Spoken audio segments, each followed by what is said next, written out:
Salut et bienvenue à tous. Heureux de vous retrouver aujourd'hui après une petite absence. Tu vas voir qu'aujourd'hui le royaume du fail a encore frappé. Tu pourrais t'en amuser, parfois c'est agaçant. Quand tu fais des conneries et que c'est ton fait, y a pas de souci. Quand ça vient des autres, ça me met un peu les nerfs. Et tu verras que dans cette vidéo, je me suis un tout petit peu agacé. Allez, je t'emmène.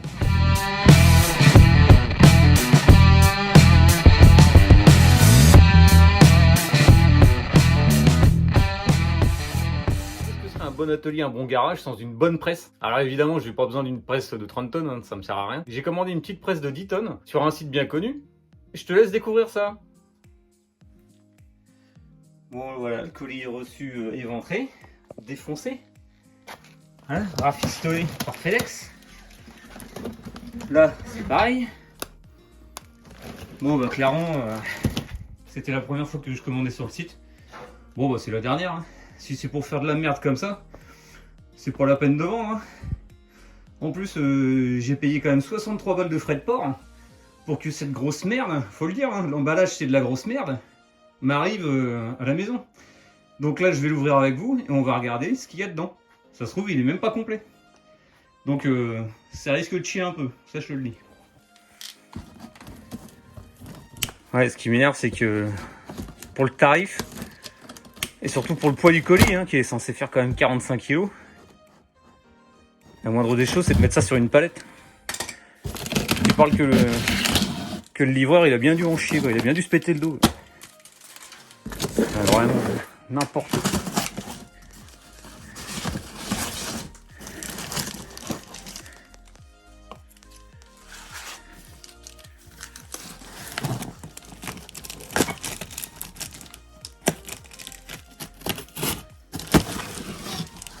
Oh là là, c'est bon, rien tout. Bon. S'il y avait quelque chose dans un truc comme ça, bah, c'est que ça doit être cuit. Ouais, super.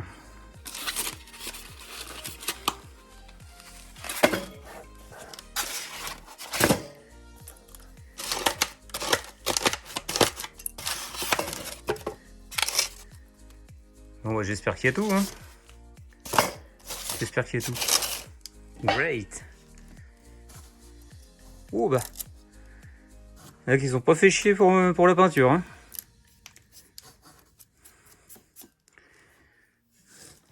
Bon, encore mieux. Tu sais que t'achètes pas cher, mais des fois, faut pas abuser non plus.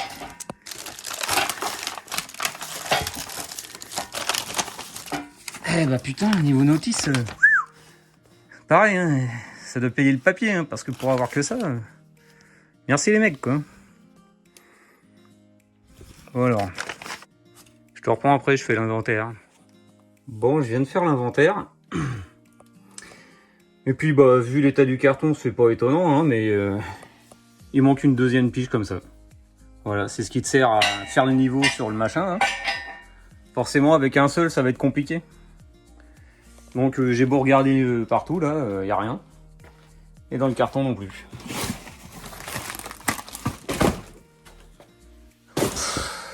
Qu'est-ce que tu veux que je te dise? Quand au bout de la chaîne, t'en as un qui en a rien à foutre, bah forcément c'est le client à la fin qui mange, quoi. Donc je vais appeler le fournisseur, hein, je vais pas te le cacher, c'est mano mano. Ils vont se prendre une ronflée. Après, bah écoute, hein, on verra s'ils me renvoient juste cette partie-là ou si je demande un remboursement, parce que là, faut pas déconner, le machin il est inutilisable. Je vais pas m'amuser à aller faire tailler une pige comme ça, en racheter une. J'estime que j'ai déjà tout payé, merde. En plus, bon, hein, on verra la qualité pour plus tard, mais ça, c'est pas du luxe, hein, les soudures, et ça fait flipper, quoi. Pour un truc qui presse 10 tonnes, hein, c'est inquiétant même. Hein. Bon après, je sais au prix que j'ai acheté que je pouvais pas non plus avoir un truc de pro, mais à un moment, faut quand même pas déconner, c'est quand même ma sécurité qui est en jeu. Donc vous les distributeurs, hein, même si vous allez remettre la faute sur votre fournisseur, vous avez quand même une part de responsabilité dans l'échec de ce genre de choses, hein, parce que je suis pas le seul évidemment. Et puis évidemment c'est pas la première fois que ça m'arrive ce genre de choses. Ok, bon, merci de m'avoir fait poireauter plus d'une semaine pour au final que je puisse pas utiliser cette presse. Merci les gars. Ça s'est conclu avec un service commercial absolument navrant. Et j'ai fait refaire au boulot les pièces, enfin la pièce qui me manquait, puis évidemment j'en ai fait faire 2 au cas où, quoi. Parce que me connaissant, je vais sûrement en paumer une, juste comme ça, en l'utilisant. Donc merci les collègues. Bon allez, on va se détendre, et on va tout reprendre depuis le début. Le site en question, c'est terminé, on n'y revient plus, je dirai plus rien à leur sujet. Je commanderai plus jamais là-dessus, c'est pas grave, tant pis, il y a d'autres sites, on s'en fout, de toute façon c'est du chinois, donc je sais où m'adresser pour ce genre de matos. En premier lieu, on va faire de la place, parce que je vais te montrer un truc. Ça c'est l'emplacement où je vais mettre la presse. Bon, c'est un peu encombré. Ça c'est le moteur de Théo. Si tu te posais la question, c'est un abonné qui a découvert la chaîne avec la 250 XLR que j'ai refaite là pour mon beau-frère. Et en fait, il m'a demandé si je pouvais l'aider à remonter son moteur et puis faire deux trois trucs dessus. Donc, je lui ai fait des carters en époxy. Lui, évidemment, il a payé tout le reste, le pauvre. Il y a eu du fail, hein, parce que tu vois la bielle. Une fois, on avait fermé le carter, on était tout content, on avait tout fini. Et puis en fait, la bielle, bon bah, elle était restée dedans. On s'est retrouvés comme des cons. Donc il a fallu tout redémonter, tout recommencer. Pour la petite histoire, on l'a refait 3 fois, ça m'a coûté un tube de joint, de pâte à joint. Bon, c'est pas grave, c'était comme d'habitude sur cette chaîne, hein, du fail à gogo, c'était rigolo. Donc là, t'as vu, c'est tout beau, c'est tout propre. Son petit moteur de 250 XLR, là, il va pouvoir repartir. Il reste plus que le haut moteur à avoir. Et là, c'est la partie la moins rigolote parce qu'il y a eu pas mal de problèmes dessus. Si on parle justement des chaînes YouTube, sur le partage, etc. Moi, tu vois, ma philosophie, c'est pas forcément de tout montrer. Il y a des trucs, t'es quand même aguerri. Hein. Je pense que si t'es sur la chaîne, c'est pas pour rien. T'es pas forcément un amateur. Et donc, il y a des choses que je montre pas. Par contre, quand on parle de partage, ok, je partage mes vidéos, mais en fait, tout m'appartient, si tu veux, mon matos, mes véhicules. Tout ça c'est à moi, je le partage avec personne quand tu regardes, tout m'appartient, donc voilà. Le but du partage, je trouve que c'est justement d'aider comme des gars comme Théo. Théo, il a 25 ans, il a jamais mis les mains dans son moteur. Je suis là pour l'aider au mieux que je peux. D'autant plus que je le laisse utiliser tout le matos qui est à disposition chez moi. Bon, pour moi, ça c'est du partage, c'est pas juste construire des trucs et des machins puis se les garder pour sa gueule. Ok, t'as le partage visuel, mais t'as pas le partage de la connaissance, si tu veux, et d'accompagner quelqu'un pendant des heures à lui expliquer comment marchent les choses. Je pense que ce petit gars Théo là, qui a 25 ans, qui est un peu bourrin, qu'on reverra sûrement sur la chaîne parce qu'il a une bécane qui est intéressante à essayer. Je pense qu'il a appris quand même pas mal de choses et peut-être canaliser sa force. Hein. Si tu m'écoutes Théo, enfin si tu me regardes Théo, hein, tu fais pas comme d'habitude, quand il y a un filetage qui foire, hein, tu t'arrêtes tout de suite, d'accord? Tu continues pas jusqu'au bout. Donc c'est pour ça que j'ai pas la même philosophie que certains qui ont des grosses chaînes YouTube. Moi ma chaîne elle est toute petite, j'ai pas la prétention de vouloir avoir un gros truc. Au début je disais abonnez-vous, finalement... celui qui a envie de s'abonner, il s'abonne. Celui qui a pas envie, bah, il a pas envie, il passe son chemin et puis voilà. Ça me ferait plaisir un jour d'avoir du sponsoring, tu vois, parce que comme ça, je pourrais avancer plus rapidement sur mes projets. J'ai d'ailleurs juste derrière moi, là, tu le vois pas là, mais entre moi et la Mini, il y a le futur projet de la chaîne. Je te le montrerai, mais pour ça, il faut finir la Mini. Et le problème, c'est que bah, l'argent, ça tombe pas du ciel. Et tant que cette chaîne, on va dire, n'est pas rémunératrice, j'ai que mon salaire, donc je peux pas avancer plus que ça. J'ai d'autres priorités à côté. Tu comprends? Donc un jour peut-être, je pourrais être sponsorisé et pourquoi pas avancer dans d'autres projets parce que j'ai des idées plein la tête. Que ce soit dans du tout-terrain, de la piste, machin, j'ai envie de fabriquer plein de trucs. Le problème, bah, c'est l'argent, quoi. Bon, allez, passons. Donc, comme je te disais, je vais mettre la presse ici. Et je vais pas la fixer à l'établi, je vais juste la poser parce que ce que j'ai à faire, ça nécessite pas non plus d'avoir des gros efforts, tu sais, c'est des changements de roulement, de roues, de conneries comme ça. Donc je vais faire de la place. Ah, dis donc, grillé, le futur projet de la chaîne. Grillé. Ah, t'as rien vu. Et donc je vais pousser un petit peu tout ça, je vais pousser le moteur de Théo et tout ça, et puis je vais la mettre ici. Je vais aller la porter et puis l'amener directement là parce qu'après une fois qu'elle est montée, ça pèse quand même pas mal. Vaut mieux la mettre déjà en pièces ici et puis la monter ici. Et je vais être emmerdé plus tard parce que ça, tu vois, c'est ma lampe UV. Ma lampe UV. C'est ma lampe chauffante qui me sert à faire mon époxy, tu sais, la résine époxy pour qu'elle chauffe, enfin tu sais, pour qu'elle sèche plus vite. Donc ça c'est un machin qui pète sa mère, là ça fait 2000 watts et je peux te dire que quand c'est en route le compteur il tourne, hein. Mais diablement efficace. Hein.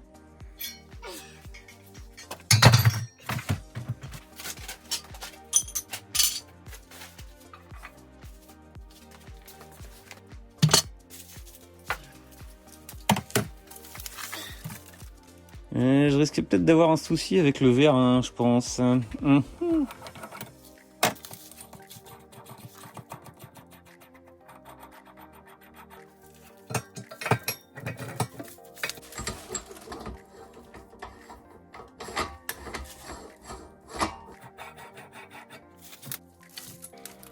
Bon, ce qui est bien sur la notice, c'est qu'ils ne disent pas exactement où va quoi. C'est juste boulon, écrou, rondelle.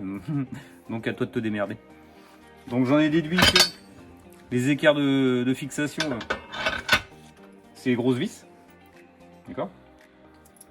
Avec les rondibelles. Et que ça, en fait, les petites, c'est celles qui se fixent directement sur le vérin. Le vérin, il est taraudé.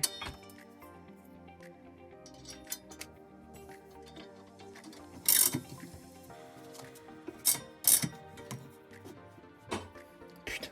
Ouais. Je te jure. Alors... Eh les mecs, mais les gars savent pas souder. Regarde-moi ça, cet éclairage. Sérieux quoi. Comment tu veux que je mette un truc droit quoi? Non mais... Puis là, bon, si ton bain de fusion il a coulé, tu le dis aussi. Non mais les mecs, regarde-moi ça, ce massacre. Ah ok, moi je soude, je fais de la merde, mais alors de la merde comme ça, j'en fais pas autant quoi. Ouais, en gros, ce que tu payes, c'est surtout le vérin quoi. Oh là là, catastrophe.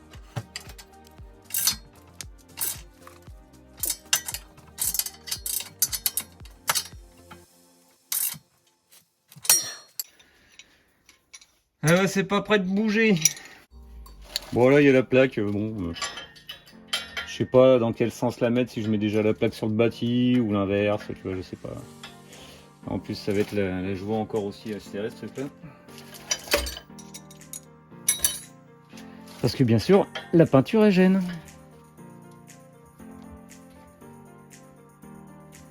Ouais, après serrer, je serre et tout après.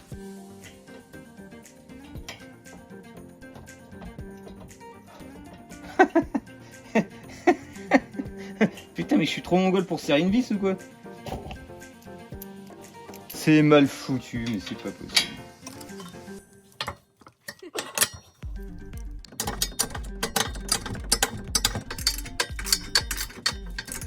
Ok, toute la structure est montée, il n'y a plus qu'à mettre en huile et à poser le mano. L'angoisse commence déjà à monter.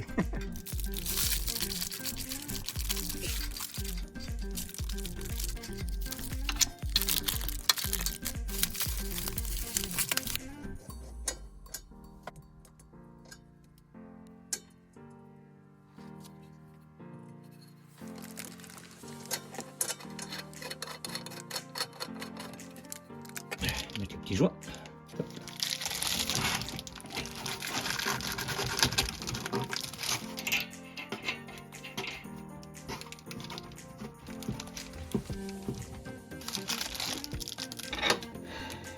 Bien sûr que non.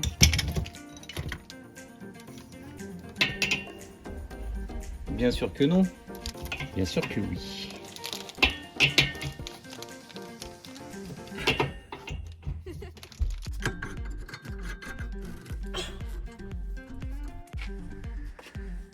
Ok, je crois que j'ai fini. Bon, ça n'a pas mis longtemps. Tu admireras au passage la qualité de la peinture.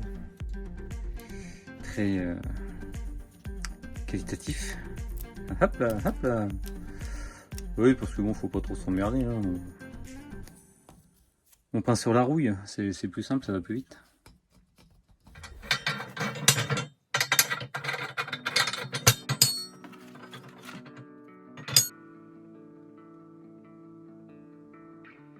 Et je viens de remarquer ça là.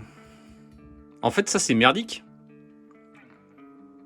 Parce que, bon, ok, c'est un renfort, y a pas de problème. Le truc, c'est que si je veux faire passer des trucs longs là-dedans, je suis limité par ça. Et le problème, c'est que là, tu vois, j'ai des trains de... Enfin, j'ai des trains. J'ai au moins un train arrière de Peugeot à refaire. Et là, bah, ça m'ennuie franchement pas mal, quoi, parce que je suis pas sûr que l'axe y passe. Peut-être à modifier dans le temps, à voir. Bon, je vais mettre en pression. Je vais essayer de presser quelque chose et on voit si ça fuit. J'ai pris un petit mètre cylindre de mini.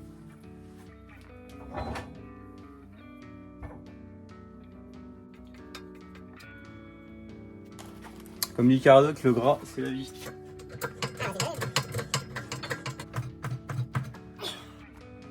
Bon, regarde, là j'ai mis le truc en pression. Bon, c'est pas drôle, on s'en fout, c'est pas grave. L'important, c'est là. C'est de voir que la pression, elle diminue pas.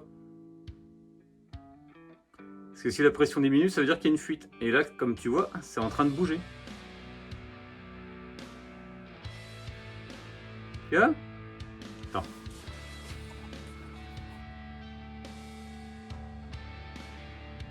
Bon, ça fait à peine 5 minutes. Finalement, la pression s'est stabilisée. Bon, j'ai pas vu de fuite, je vois rien. On va dire que c'est validé. On va dire ça. Hop. Ouais. Oh la vache, il y a de l'air. Ouais, bah, c'est pour ça en fait. J'entends l'air. Ça revient gentiment, hein, ça revient.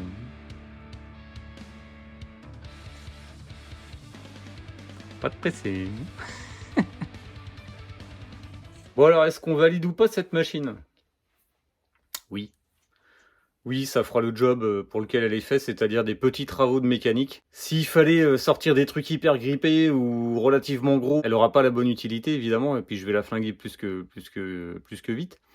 D'autant plus que les soudures me donnent pas confiance. Bien sûr, je vais graisser le vérin, je vais purger tout ça, enfin je vais remettre un petit peu d'huile, ça je le ferai en off, ça sert à rien de te montrer correctement tout de suite. On va aller casser quelques trucs, hein, parce qu'à la limite elle est faite pour ça aussi. Bon, j'ai pas trouvé plus mou à la maison, à part un doigt évidemment, mais la pauvre tortue, elle se sacrifie malheureusement. Et en plus, j'ai eu mal au cœur parce qu'en fait, cette pauvre tortue, elle saigne. Ensuite, plus dur déjà. Bon, ça l'a écrasé sans problème. Après, je vais niquer une poule. Bon, j'ai le droit, hein, la date de péremption, c'était en octobre 2016. Ouais, je suis sûr qu'on en est tous là, les parents, à avoir des trucs qui traînent dans le fond des placards, jamais utilisés. Et ça a réussi à l'avoir. Donc un bout. Allez, un peu de sérieux. À la base, c'était vraiment pour faire de la mécanique. Donc là, c'est un pivot de Ford Sierra. Il faut que je fasse péter les roulements parce qu'il y en a un qui grippe. Et c'est exactement les mêmes porte-moyeux et moyeux donc, que la Seven. Donc je m'entraîne sur celui-là pour refaire ceux de la Seven parce qu'ils sont rouillés puis c'est pas beau, quoi. Mais t'as vu, ça a été tout seul. Attends, la bague elle sort. Superbe. Et voilà, l'épisode touche à sa fin. Une fois de plus, ça s'est encore barre en cacahuète. Un jour, peut-être, j'arriverai à faire des vidéos où tout se passe bien, où il n'y a pas de problème et tout, mais voilà, c'est dans ma nature, j'y peux rien. Alors, soit je fais les choses mal, soit j'ai pas de bol. Donc, tu choisis l'un ou l'autre, on va dire que je suis le chat noir, quoi. Bon allez, je t'invite à partager, à t'abonner, à liker. Moi je te dis bye bye, salut!